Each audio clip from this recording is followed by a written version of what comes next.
Ladies and gentlemen, welcome to the Romulan Temple fleet action. If you're going by mission names, this one is called the Big Dig.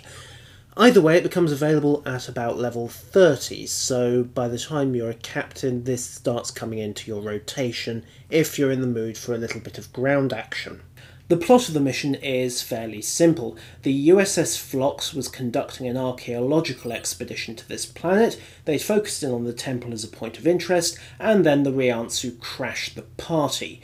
Didn't even bother calling ahead, just beamed down, waved disruptors under everyone's noses, dumped a few plasma grenades to convince everyone that they were serious, and locked the archaeologists up in force fields.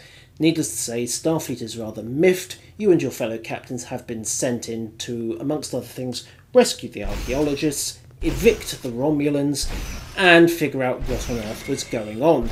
Because usually when the Romulans start mucking around archaeological dig sites like this, the phrase ancient superweapon tends to follow fairly rapidly. There was a TNG episode based on that, wasn't there? Gambit, I think it was, parts 1 and 2. That little cluster of Starfleet NPCs is the forward respawn point, and obviously if you die, that's where you'll come back. It is secure, despite the fact that you get the occasional suicidal Havarantsu squad attempting to storm it, like now. These Starfleet NPCs make short work of them. You don't need to get involved, and frankly you can just ignore it, but hey, if you want some target practice, it's all good. Now, I think everyone's caught up. The game was a little slow loading everyone else into the map, but I think we're more or less good. Everyone else can follow on. So let's get rolling. Phase 1.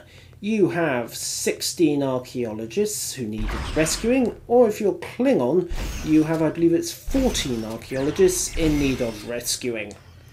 In that case, rescue, air quotes, is more like kidnap. Regardless of what you intend to do with them, the archaeologists are down in the trenches surrounding the temple. Clearing out these trenches is pretty much standard ground tactics. Have somebody get the unfortunate victim's attention, then have the rest of the team close in, get on the flanks, and drop them with concentrated firepower. Phaser pulse waves, indeed any pulse wave weapon, is excellent if you're part of the kill team.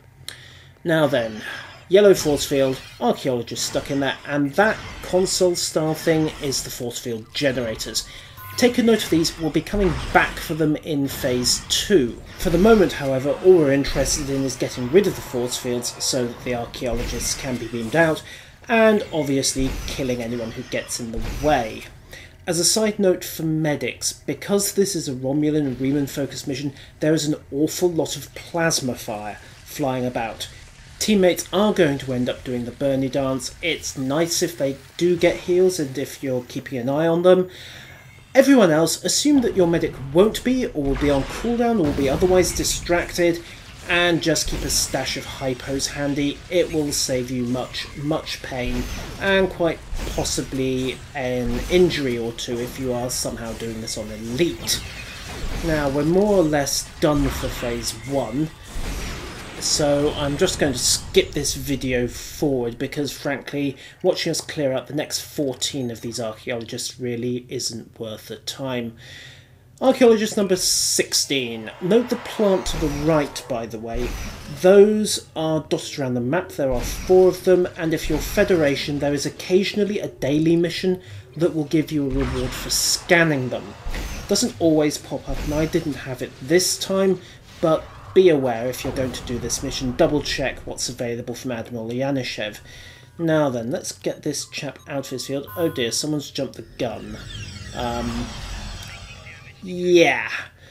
All I'm going to say is that often doesn't happen, but occasionally you will get a situation where you are right next to a generator, phase 2 triggers, and you get absolutely murdered. However, we're on to phase 2. There are spare force field generators at the respawn point if you don't feel like going back for the original archaeologist field generators, but you can do either, it really doesn't matter. The artifacts we're trying to protect are in the temple itself. There are a few at ground level, but most are dotted on the steps of the pyramid, one at each corner, one on each level. So as you might imagine, this turns into a multi-level shoot Romulans. This isn't necessarily a bad thing. It is, however, worth remembering that the gravity is a little lower on this planet than usual. You can jump about twice as high as usual, which does leave the engine doing some very odd things, as you can see. Enemy composition doesn't significantly change, although you do start running into Centurion engineers and Centurion medics, who are a bit tougher and can be quite a serious nuisance if they get their acting gear, particularly when you start getting turrets and shield generators. This little bit of statuary is one of the artifacts we're here to protect. Force field is up, and at this point we can just roll on and deal with the other 11. I shan't show you the entire thing, there's no point in repetition. So we're now closing in on phase 3. One more artifact to protect with a force field. A few more Romulans to die. And as I said, enemy placement can get a little weird. I have no idea how that engineer got up there, but he did. Done. Okay, let's get the last field in place. I think we've got one last Romulan to clear out over here. Phase 3. This is where the enemy type goes completely off the wall. You're up against a Fek'lri.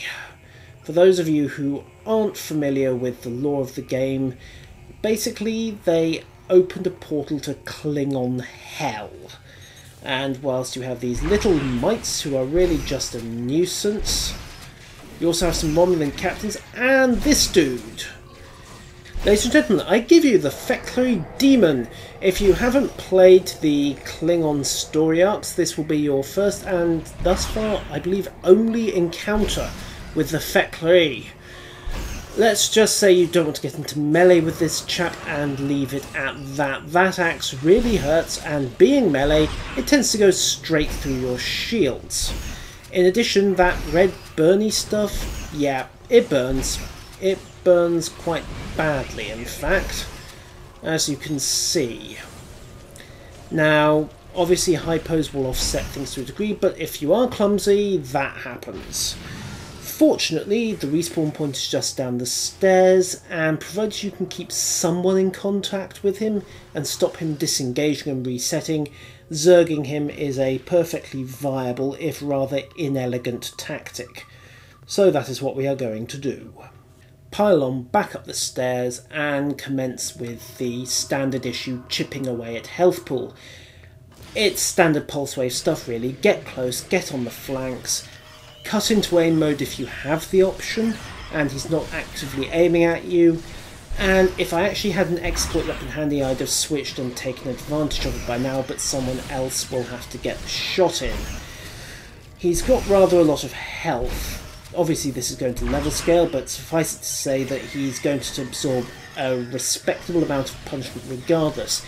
You might want to drop off the Romulan captains first, because that will cut down incoming damage, and annoyances like stasis fields, standard MMO doctrine really, torment the weak, because they will hit you just as hard on 1% as they do on 100.